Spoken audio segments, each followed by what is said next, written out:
AlTA for refusing to share my daughter's 27 Christmas gifts with her half-brother who got one. I, 32M, am a father to an amazing 7-year-old daughter named Zara. She's my pride and joy, the light of my life, and honestly, I'd do anything for her. Her birthday also happens to be on Christmas Eve, which means every year I go all out to make her feel special. And trust me, this year was no exception. But let me give you a little background before diving into the mess that was Christmas morning. Zara is my daughter with my ex, 30F. Our relationship ended in one of the messiest ways possible: infidelity.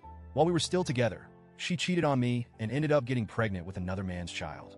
I won't lie, finding out broke me. I had been ready to propose.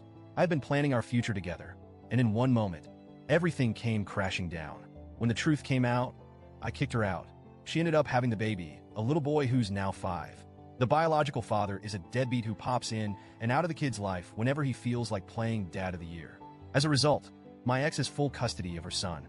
Meanwhile, Zara mostly lives with me. I have custody for 3 weeks out of every month. She stays with her mom 1 week out of every 4. I'm proud to say Zara and I have an incredibly close bond. I've worked hard to make sure she knows she's loved, valued, and cherished, especially considering the instability on her mom's side. As for my relationship with my ex, it's pretty much non-existent. Our interactions are strictly limited to co-parenting conversations, and even those are often tense. Over the years, she's shown me countless times that she hasn't really changed. She's selfish, manipulative, and has a habit of making her problems everyone else's responsibility. Oh, and as a cherry on top of the dysfunction sundae, she once told her son that I was his dad. Yeah, you read that right.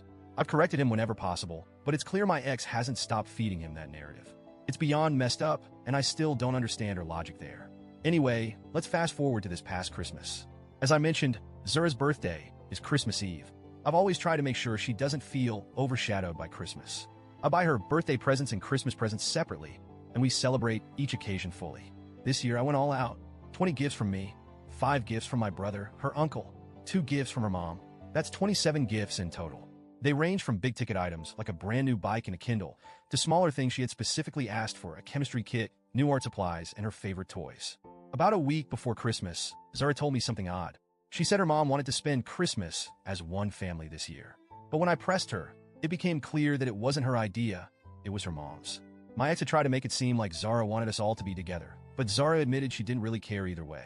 I asked her if she'd be okay with it, and she said she would, as long as her brother didn't mess with her stuff.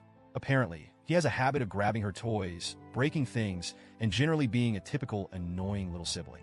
They don't see each other very often, only during the 1 week a month that Zara stays with her mom, so their bond isn't particularly strong. I promised her I'd respect her boundaries. If we were going to do this one big happy family Christmas thing, her gifts would be hers and hers alone. So Christmas rolls around, and my ex shows up with her son. Zara, bless her heart, is practically vibrating with excitement. She's bouncing around the house, shouting about opening presents, and honestly, it's adorable. We gather in the living room. There's a massive pile of gifts under the tree, all wrapped beautifully with Zara's name on them. My ex looks at the gifts and then at me, clearly puzzled. She asks, which ones are for my son? And I tell her, none of them. They're all for Zara. It's her birthday and Christmas. Her expression shifts from confusion to something else, shock maybe? Or anger? I don't know. But it was clear she wasn't happy. Her son, meanwhile, is clutching a small wrapped present, a children's book. That's all she could afford to get him, apparently. At this point, Zara starts tearing into her presents. She's squealing with joy as she opens her new bike, her Kindle, and all the other things she's been dreaming of. My ex is just sitting there, seething quietly. Finally, she snaps. She asks me to step into the kitchen. As soon as we're alone, she starts hissing at me. How could you do this? How could you let Zara open all those gifts in front of my son when he only has one? I tell her calmly, these are Zara's presents. It's her birthday and Christmas. I'm not going to make her share her gifts. She accuses me of being cruel and selfish. She says I've created an unfair situation where her son has to watch Zara open gift after gift while he sits there with one book. Then she demands that Zara share her gifts, not just let her brother play with them. She wants him to open some of them. I shut that down immediately. I remind her of the promise I made to Zara. I told her these gifts were hers and hers alone. At this point, my ex loses it. Her voice starts rising, and she accuses me of doing all of this out of spite, to punish her for cheating, to humiliate her and her son. She calls me a sociopath, a monster, and a few other things I won't repeat here. My brother hears the shouting and comes into the kitchen.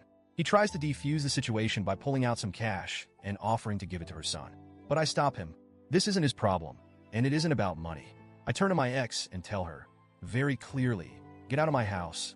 She storms out, dragging her son behind her. Zara didn't see much of the argument, thankfully, but she did notice her mom leaving abruptly. I reassured her everything was fine and that she could keep enjoying her day. The next day, I got a long, angry text from my ex. She told me her son cried all day on Christmas because he felt left out and because he thought Zara was greedy. She said I could have avoided all of this by just letting him open a couple of gifts. Do I feel bad? Honestly, a little. Not for my ex, but for her son. He's just a kid, and none of this is his fault. But here's the thing. Zara deserves to have her day. She deserves to have her birthday and Christmas celebrated without being forced to give up what's hers to make someone else feel better. If my ex couldn't afford to buy her son more than one gift, that's not on me. It's not Zara's fault either. At the end of the day, I kept my promise to my daughter. I respected her boundaries and ensured she felt special on her birthday and Christmas. I want to apologize for that. But now I'm left wondering, was I too harsh? Should I have let him open one gift to keep the peace? So, Reddit, AITA?